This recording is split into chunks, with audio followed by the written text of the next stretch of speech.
Welcome. So we're going to try a little experiment today. I'm Steve Goodson of Man Cave Media and of 2 Minutes, 6 Pack and Down East Prep Report.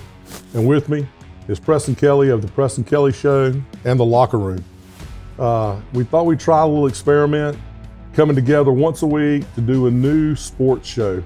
The kicker, we got 30 minutes to talk sports, and that's it. That is it. That's it? That is it.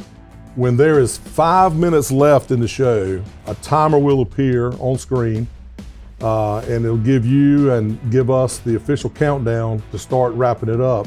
So we're gonna get started, and this is the first initial inaugural show of P+G On the Clock. So you ready to roll? Let's do it. All right, man. So we're gonna talk sports, several topics. What do you want to start with? College football, college portal, NFL football, playoffs, NFL coaches. You pick and we'll start. Start with college football. College football playoffs. So Monday night, big game, Indiana, Miami, national championship. I'm gonna give you just a little background. Indiana, 15-0. You've watched them play, right? Yep. They're a juggernaut? No, big time. Legit? They have to be. Yeah, absolutely. Yeah. Miami, 13-2. Didn't know if they were even going to make it into the show. One of those bubble teams. And all of a sudden, they're doing what they're doing. January 19th, Monday, 2026, Hard Rock Stadium, Miami, Florida. So is it a home game for Miami? What do you think about that? One would think, but I guess we'll see if the Hoosier fans travel well or not. But they're calling them out to travel, aren't they? They have to be. I mean, that's what you kind of have to do whenever you're playing at your opposing team's actual home stadium. But yeah, Indiana, dominant. Crushed Oregon in the Peach Bowl, crushed Alabama. Yes. I mean, who do you think they beat worse?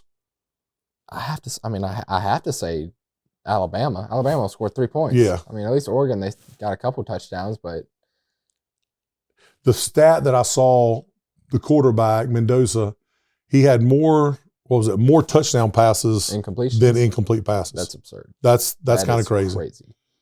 How do you think that's going to translate at the next level? Do you think he's going to be? We kind of on our text thread, we kind of got some discussion going on about that. What do you think? I mean, everyone's kind of saying that that this is. I mean, he's by Vegas has got the first pick. Yeah, everybody's pretty much thinking that he's going to be the number 1 draft pick. What are your thoughts? I think it all just kind of depends what program he ends up going to. I mean, the 1 and 2 picks. So you got Raiders at 1, Jets at 2. Yeah. Both are just kind of. They need a quarterback. They need a quarterback. They're both a little sketchy. I mean, I would definitely prefer the Raiders with what they got, but the comparison for him is always everybody keeps calling him like a Kirk Cousins type guy. Which even then they're trying to make it a bad thing, but I don't know. Game manager. A game manager is the way that they're looking at it, and. Truth be told, I think he's got the capabilities to take it to the next level. I just don't think it'll be as productive right away as people think when he gets to the next level compared to what you're seeing now this year at Indiana. You think he's in like a really good system? Oh, for sure. It's just a bunch of – you don't have the way I was explaining it the other day, you don't have a bunch of people that stick out. Like Ohio State, you got a Jeremiah Smith as your wide receiver. Yeah. In Indiana, there's nobody that really sticks out. It's just a real – football team and guys that are really good at football, and that's why they're able to be so productive the way that they are. Did they have any? And I can't remember. Did they have any 5 stars? If they did, it was none that jumped to mind. No, because it was showing that comparison of Alabama, the number of 5 stars Alabama had, the number of 5 stars that Oregon had, and Indiana. They're just one thing that is kind of funny. They're older. Yes, The average age or equates out to 23 years old. Yep. I think it said the Green Bay Packers. Their age equated out to 25. Right. So that says a lot. Boys playing against men. Pretty much. That's you got it. It does help when you bring in experience. I will say that for sure, and I think that helps a lot with the why they're able to produce so well and the reason why they're undefeated right now. Yeah. So let's not discount Miami. Carson Beck been to 2 national championship games, won 1, lost 1. I think that's correct. I think he won 1 and lost 1. Yep. Their defense is legit though, man. Yes. The 2 outside guys, the Baines and Mezzador, I think that's how you pronounce his name. Yep. Ohio State hadn't seen anything like those guys. No. Texas A&M hadn't seen anything like those guys. I think you always say this, but I saw a stat or I saw some comparisons. Miami's big, Yep. like big. Indiana's smaller, but I guess quicker. Yep. So what are your thoughts? I mean, who's gonna win that? Like Miami's offensive line, it showed one guy that was like 6'7", Yeah. 330 They got some something. big boys. Big boys. Yeah. So what are your thoughts about the size? I mean, do you think the speed's gonna wear down, or do you think the size is gonna wear them down? I think the big thing for Miami is just trying to stop Indiana's offense. That's really been the biggest key factor in a lot of these games. Is yes, Indiana is demolishing their opponents, but their offense has just played so well. Fernando Mendoza, you can arguably say that even though, yes, he won the Heisman, he's playing his best football right now in the college football playoff, which is crucial. And if the defense is able to slow that offense down, and I think the biggest thing is being able to pressure Mendoza and that big D-line that we were just sitting there talking about, if they're able to get to Mendoza and really limit his capabilities, then I think Miami's got a real shot to beat Indiana. Yeah, I do too. And that's actually my first question. Yeah. Can Miami's defense do enough to slow down Mendoza, or is Indiana simply too balanced? I think they can. I think Miami's proven that they are above and one of the best teams in college football. You know, I think the big thing for them was when we were sitting here almost like a month ago, is they were one of the bubble teams battling with Notre Dame and Alabama, teams like that, barely fighting to get in. The big argument was like, oh, they're in the SEC or ACC and not playing good competition, and Carson Beck's overrated and everything like that. And then they actually get in and people start complaining, but then they go prove it. And I think that's the biggest factors. And it's not like they've just beaten, you talk about teams that maybe beat like the Power 5 teams. They didn't beat no Power 5 teams. They went to Texas A&M, they beat Texas A&M. Yeah.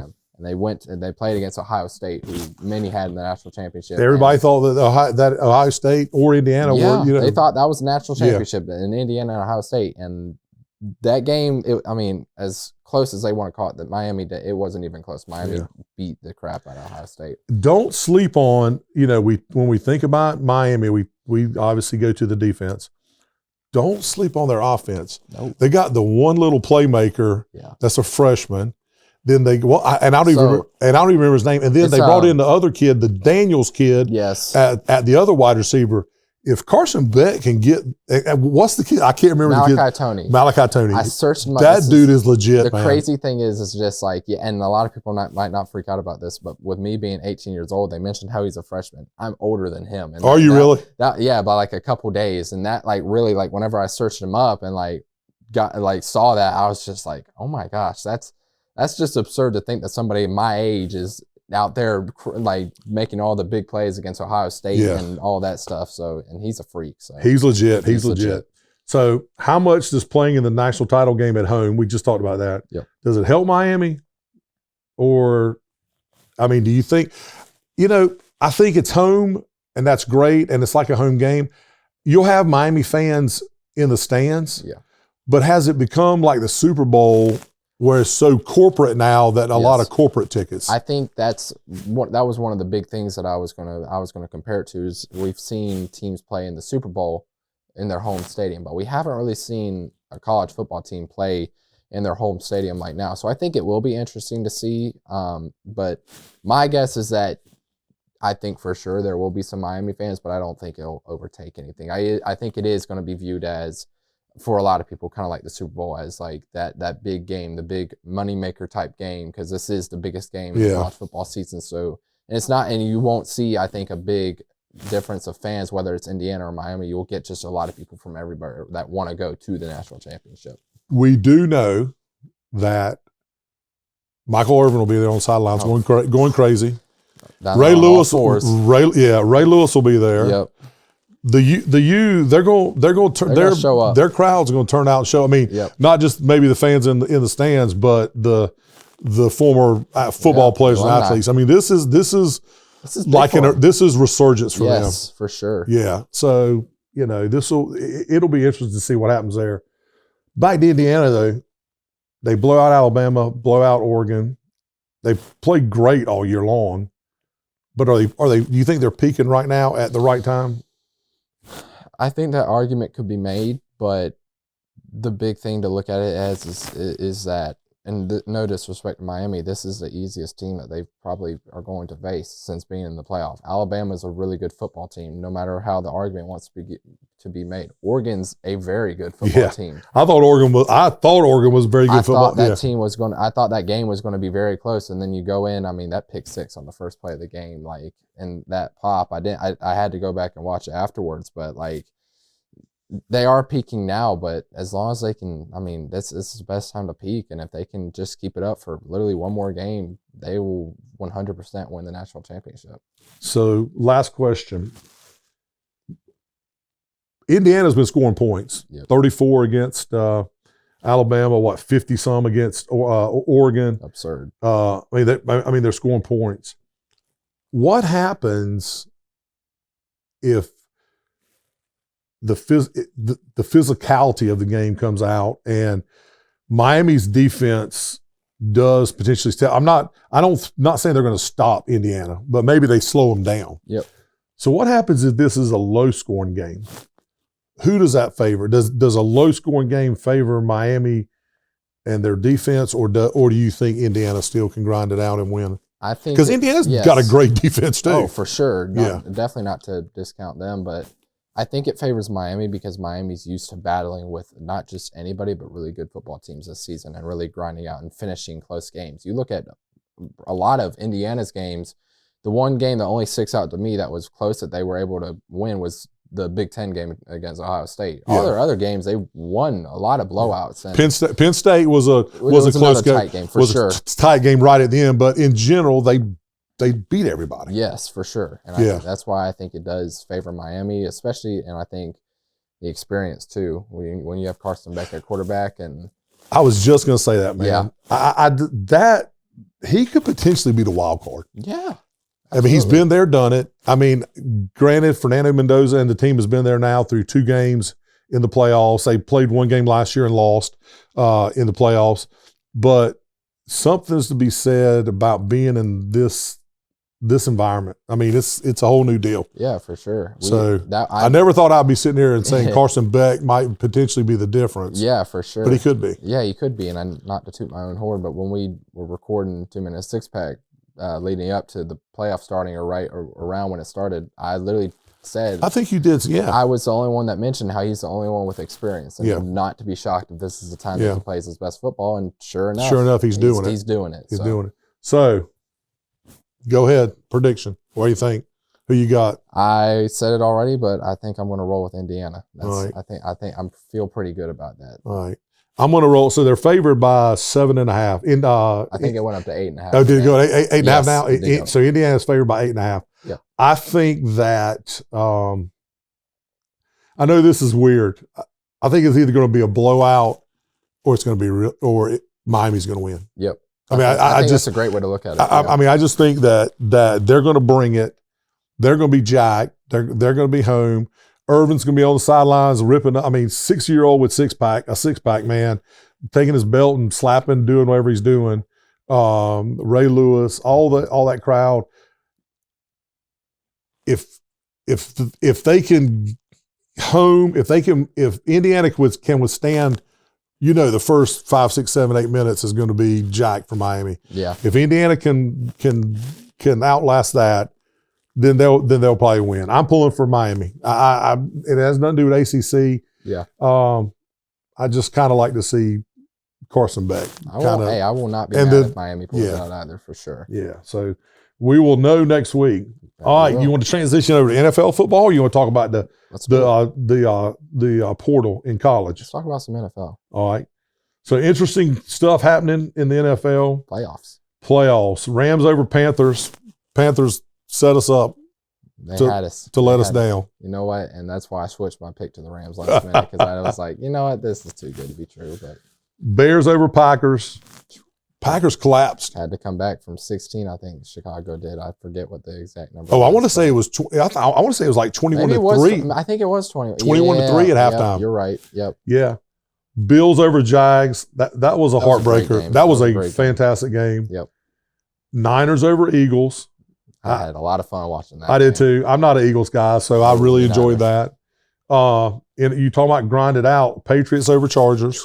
Yes. that I like that because the Patriots don't always have to score 30-some points. No, they don't. They've got a really good defense. That defense is really, really good. And then what ended up being the last game of his coaching career, Texans over the Steelers. That was ugly. And Mike Tomlin next day calls it quits. And we'll talk about that. So that sets the division round matchups. And man, there's some good games. Yeah. So Denver, number 1 seed, host Buffaloes. Broncos home field advantage. Game managing quarterback, great defense. Yep. New England at host Houston Texans. That's a 2-5 matchup. That's going to be a really good game. That's going to be a really good game. Yes. Patriots riding the momentum of a rare win in the playoffs because it's the first one they've had in what? In a good while. And the Texans are bringing it. That's going to be a really good game. Yep. That's going to be a really good game. In the East, we got Seattle, number 1 seed, hosting San Francisco. They played 10 or 11 days ago. They went to San Francisco and beat them. That was a really San Francisco's hurt, man. How was they're doing it with smoke and mirrors? It is wild, and I took a second. So for people that follow my page, I have San Francisco winning the Super Bowl. Yeah, and that's because they are just able. It's so next man up mentality. I mean, you saw it again. George Kittle tore his Achilles in the middle of that game this past Sunday, and yet they're still able to rise above. And I think there's only one player that I think if he goes down, the team will go down. And that's Christian McCaffrey. I agree. If he gets hurt, then I think that settles them down because that's their whole offense. But other than that, they lost Fred Warner. Nick Bosa's a defensive player of the year, and it's like they're fine. And there's a chance that Fred Warner may be back. Yes, I saw a video. He's looking pretty good. Yeah, Bosa's done, but Fred Warner, they said might make it back to the playoffs. That will be a huge because if I was reading something correctly in a post-game interview, I think Kyle Shanahan said that 2 of the linebackers that played significant roles weren't on the team a month ago or something crazy like that. Practice squad guys playing as linebackers right now, and they're showing out. Yeah. That's crazy. And then the last game, 2-5, Bears host the Rams. That's going to be an amazing game. That's going to be a really good game. And as much as you're on the Niners, I'm not necessarily a Rams guy. I'm a Matthew Stafford guy. I think Matthew Stafford's freaking awesome, man. I've loved him since day one. They do it a little bit smoke and mirrors with defense, but offensively they're as good as they can get. Yeah. So let's just kind of key storylines. Denver seeks validation at the top, a strong regular season. New England itching to get back in the playoffs, relevance. They could be dangerous they're actually an underdog at home. The Texans are favored. Seattle and Chicago are both well-rounded. I don't know the Chicago's defense. I'm not really sure I'm not sold on Chicago's defense. They have the most turnovers in the NFL, but they're also just allowing so much yards and points and everything. So it's really just hit or miss. So which wild card game win changes the playoff picture the most heading into the division round? Which of those games in the first round kind of change things for the second round? I think you have to. The first game that immediately jumps out to my mind is 49ers and Seahawks. I think those are the best teams in the NFC left, and they're playing against each other so early in the playoffs. And I think you look at that game, whoever comes out of that, I think it will be a battle. That's a slugfest. They're going to be warned. So that whoever wins the Rams and Rams and Bears game should really be looking to capitalize coming out of that game. It's kind of crazy. 3 out of the 4 teams left are in the West. Yep. From the NFC West. Best division in football. Oh, crazy.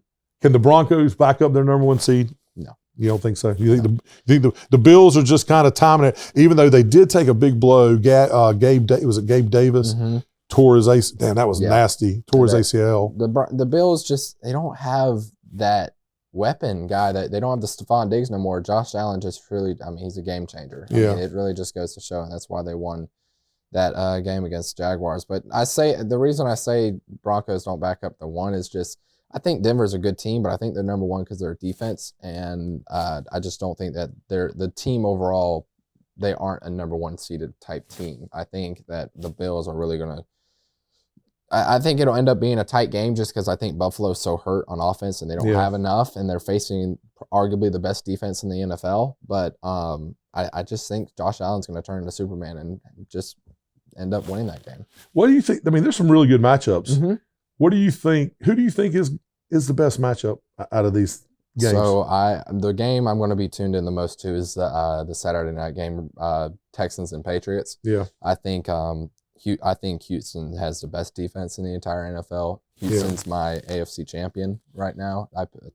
My bracket that I made just particularly because of that defense, and I knew it was good, and I said this on my show yesterday. I knew that the defense was good, but they still blew my expectations out of the water on Monday night. Like Pittsburgh wasn't they were a playoff team, but they weren't a great playoff team, but yet the Texans still like just picked them apart and just made it look absolutely atrocious. And I think New England, if they play the way that they did against the Chargers Saturday night against the Texans, that they will get beat. And because I don't think the offense produced, they just did not face a very good Chargers team, a very injured Chargers team, and an older Chargers team.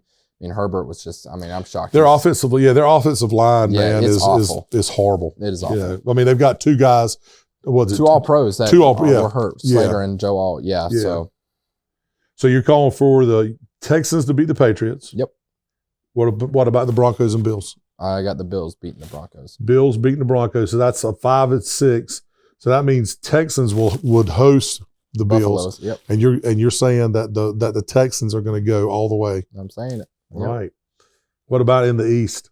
Seattle and San Francisco. I'm going to take the 49ers. 49ers, I already mentioned, are my Super Bowl champions, and they always just find a way to get it done. They have that next man up mentality, and they are very well coached, very well led, and I think that that they play together and play like a team. You know, when you have Christian McCaffrey as your running back, and when Brock Purdy is on, Brock Purdy is honestly one of the best quarterbacks in the NFL whenever he's playing his best football. And I just think he gets a lot of flack for that because there are moments that you just you see the seventh rounder in him, but really whenever he turns into being able to find McCaffrey more and utilize, not the main face guys is like Ricky Pearsall and Juan Jennings, and then that offense is super good, and then the defense has always just been good as long as they're healthy. So, but I'm taking the 49ers over the Seahawks. All right. What about the Bears and the Rams?